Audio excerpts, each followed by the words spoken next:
Hey everybody, Chef Eric Eisenbud here, the Grateful Chef, back with part 2 of my taking one for the team and bruising in the Grateful Chef kitchen. As you probably have been made aware that IKEA, in a way to help us with our quarantine and our lockdowns and all that stuff stuck in our houses, they have released and published their recipe for their famous Swedish meatballs. And we're making them today. I'm taking it one for the team. I'm making it, and we're going to review the recipe so you don't have to. You can it'll either be great and I'll say, go make this, you can make it. Or it'll say, and you can make a decision. So we're getting right to the sauce part. So let me take a step back. You saw me roll the meatballs. I roll them all up. I put them in the fridge for 2 hours, let them set up. Set my oven at 350. I browned the meatballs in a saute pan so they were brown on all sides.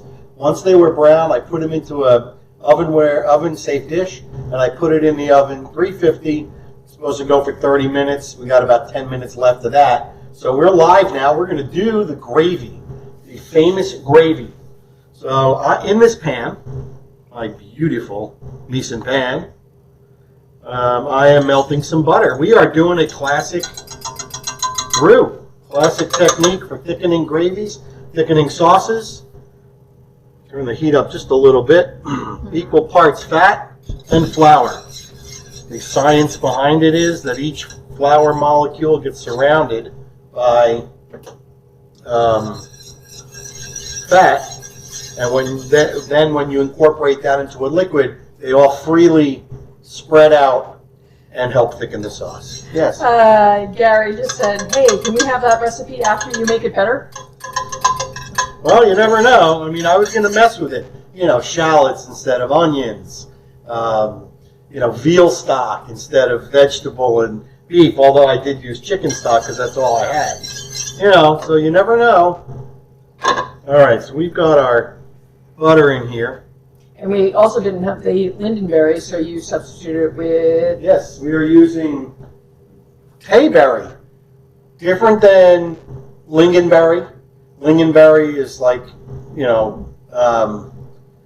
is like found in Sweden, so that's why they use that. This we bought in Seattle, in the Seattle area, Washington. This also is indigenous to that area, so it's close, but close enough. All right, so we're making our roux. We've got our fat melted here. We're going to sprinkle in our flour. That's about 4 tablespoons of flour, 4 tablespoons of fat. And we are going to incorporate it into... Hard to see.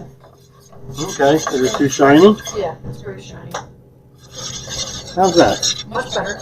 All right, so we're going to incorporate it in here. Basically what I want to do is I want to cook off the rawness of the flour. You'll see once the heat comes up a little bit, it'll just start to melt. And now if you were making like a gumbo or something on a real dark roux, you stand here for hours as the flour molecules begin to toast. So this is a blonde roux right now. Would you literally be there for hours? Yeah, because you have to constantly stir it because the flour will burn very easily. So right now this is a blonde roux, and if I recall, the meatballs at IKEA have a pretty light-looking sauce. So here are the directions they're telling me to whisk in the plain flour, continue cooking, stirring continuously for 2 minutes. So this is going to be a blonde roux. We're not looking to get any color on it. Just cooking off the rawness of the flour right now.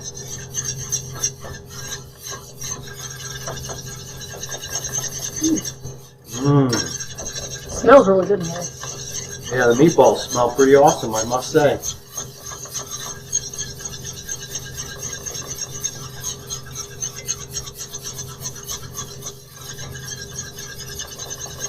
So you said you were thinking about this more of an appetizer. What are we doing for dinner then? Well, I'd say take out Thai food. No, we'll probably eat this, and I actually sliced up some charcuterie on my new slicer, so maybe we'll have a little bit of that with some cheese. You know, Simple. relax after a long, hard week. Okay, I've had a long, hard week. You cooked a lot. Yeah, I did cook a lot. You had a long, hard mental week, and I had a long physical week. All right. So I'm going to say this is ready. See how it's kind of melting into itself? That's what you want. I'll take a close look at it again. So see over here, if I wipe through it, kind of melts back. It's butter and flour. All right. So we are going to add thick double cream. Now this is something I get at World Market.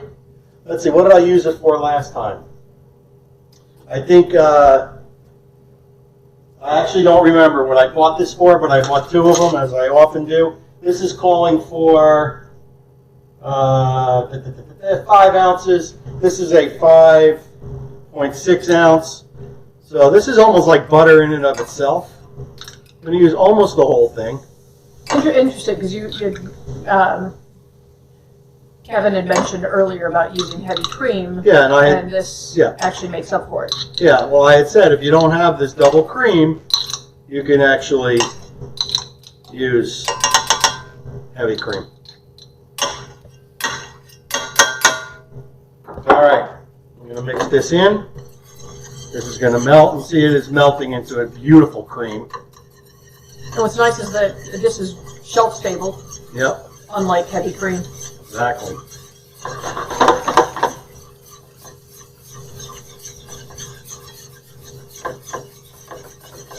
Mix it up nicely with the roux.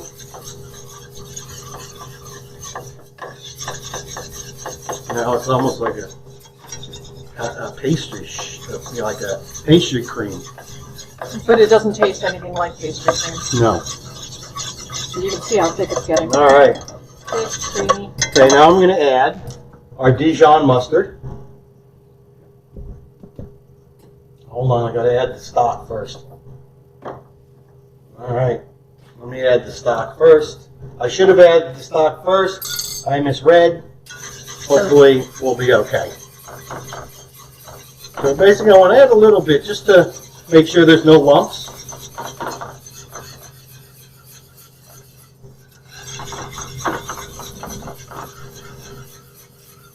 So that was supposed to go before the cream? Yeah, the stock is supposed to go before the cream. All right, so we're going to add this in. I don't think it's going to be a big deal. Wow, it looks just like the gravy from IKEA. Yep, so far the color, spot on. All right, so we don't have any lumps. Beautiful. All right, now I'm going to add my Dijon mustard. Right here. A teaspoon, or actually a tablespoon of Dijon mustard.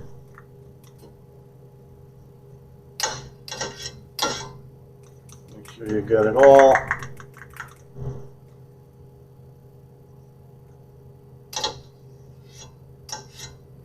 All right.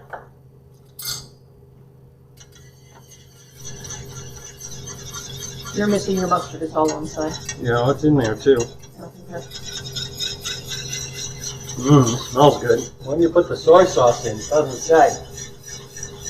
So, All right, add the thick double cream and the soy sauce. So I'm going to add the soy sauce, which is going to obviously darken the gravy. Look at that.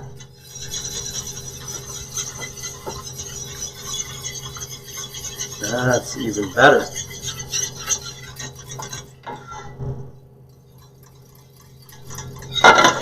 Gary just came back with no worries. You can't follow directions well either. They're only for reference. Yeah. All right, so I'm going to bring this to a boil. I figured as long as it hasn't clumped yet, we'll And probably it's going to save it. thicken. So I belong to a cooking club, and you know what? One of the things we always say to the members, read the effing recipe. You know? You're kind of slacking on that today. Yeah, A little bit. All right, so we're going to bring this to a boil. This is going to thicken it. I'm going to bring it to a simmer. Excuse me. I'm going to bring it to a simmer. Our meatball should be almost done. A little housekeeping over here. Is there anything else that needs to go into the recipe, into the sauce? No. I will taste it and decide whether or not it needs any salt. But this won't thicken until it comes to a boil. So Simmer. Or simmer. Or bubbly. Allow the sauce to thicken. Continue to stir.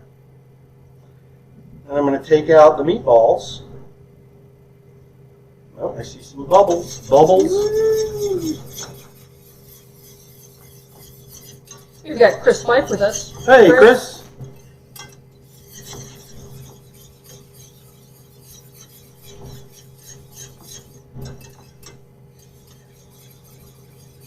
Yeah, you can see it's starting to thicken.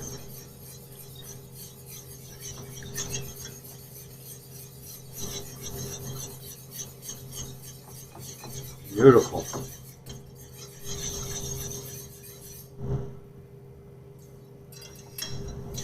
Remember the old coat the back of the spoon test? You need a spoon? I have a spoon. Nice.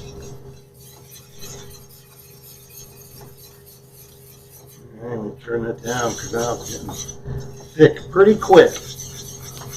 And then when do the meatballs come out? Right now. Woo! I'm just going to get my sauce where I want it to be. I think that is about where I want it. Let's check the back of the spoon. Does it hold the line? Yes, it does. Frank Caleri said meatballs cannot be Swedish, only Italian, preferably only Sicilian. Ah, listen. I am an equal opportunity meatball maker. I'm putting in a little white pepper. Yes, because his grandmother called her meatballs, which were sweet and sour meatballs. So yeah, she calls them Swedish meatballs. Yep. Go figure. It's an Eastern European kind of sweet and sour.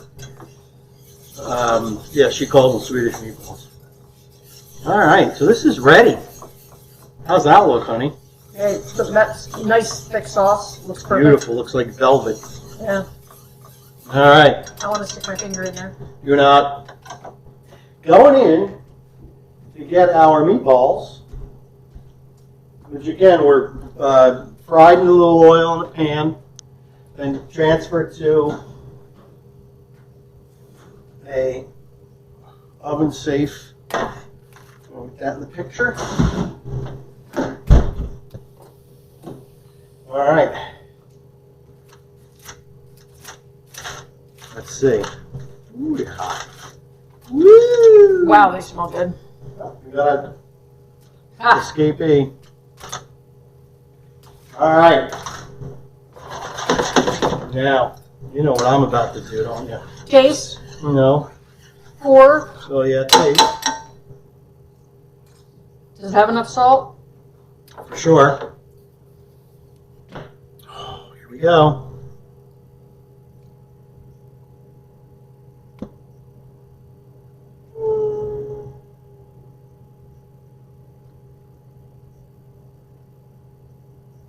Oh, That is a nice glistening sauce.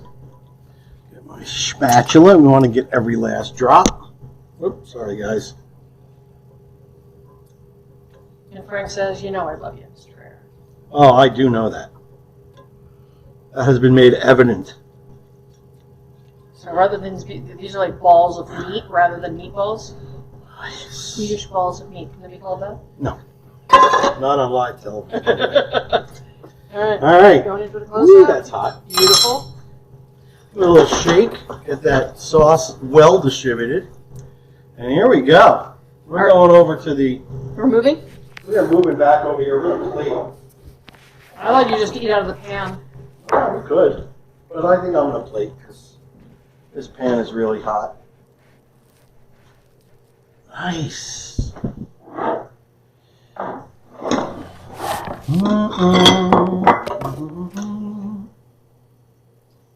So there's one thing I'm hoping for with these. Could you do me a favor before you start the Yes. plate? Could you take a picture? All right. Producer wants me to take a picture. Bear with me, guys. Oh yeah. And then you can taste. If you start plating, then that dish will get empty and it's not good. Nice. Remember that show we used to watch? Cook the Book? Something about a guy was doing a fish cookbook.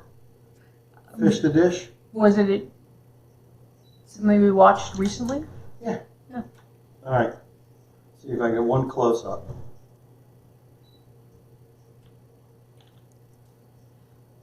All right. No wonder the picture's so good. It's on automatic. I'm just waiting for tasting this. Oh, I know. I know what you're waiting for. Let's see. Gary asked, do you prefer noodles or rice with meatballs?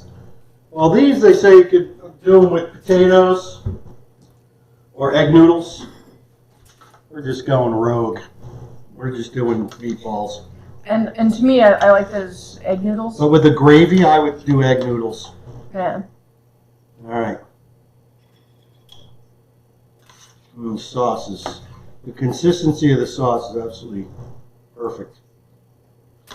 One more scoop. And you've got a fork. Just dig in. All right. Burn. A little extra sauce. Oh, sorry. I don't want you to burn. The Tayberry sauce. Oh, I didn't realize that was an after thing.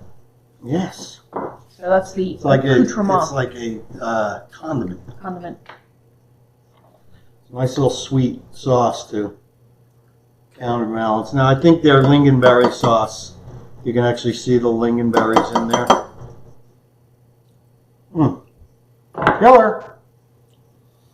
All right. So what I'm really testing for is I don't like the texture, the sponginess of the ones you get in IKEA. So that's really what I'm going to test for. Totally not spongy. Little Tayberry sauce.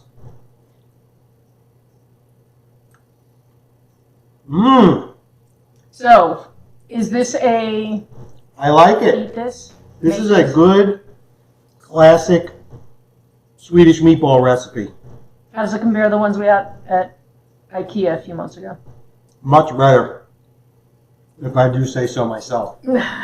Only because, you know, those ones you get at IKEA, they've been frozen, they're spongy. This is like the consistency a meatball should be. It's a good combination of breadcrumb to meat ratio. It's got the egg, the onion is in there, it's cooked. The sauce, killer. You can put a little more mustard in it if you want a little more tangy sauce. But yeah, this is really good.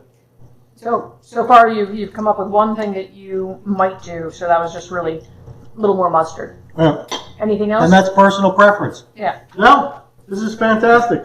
So thank you, IKEA, for sharing the recipe with the world. And listen, there's lots of translation issues because they're making us such a grand scale, you know, over there. So this is, of course, in a smaller batch, is going to be a better version of it. So anyway, there you have it, guys. Ruizing to the nth degree here at the Grateful Chef Kitchen. Thanks for joining in. Stay tuned. You never know what's going to happen here in the Grateful Chef Kitchen. So as always, be well, eat well, be kind, and be nice. Love each other because we're all we've got. And I will see you on the next Grateful Chef video. Peace.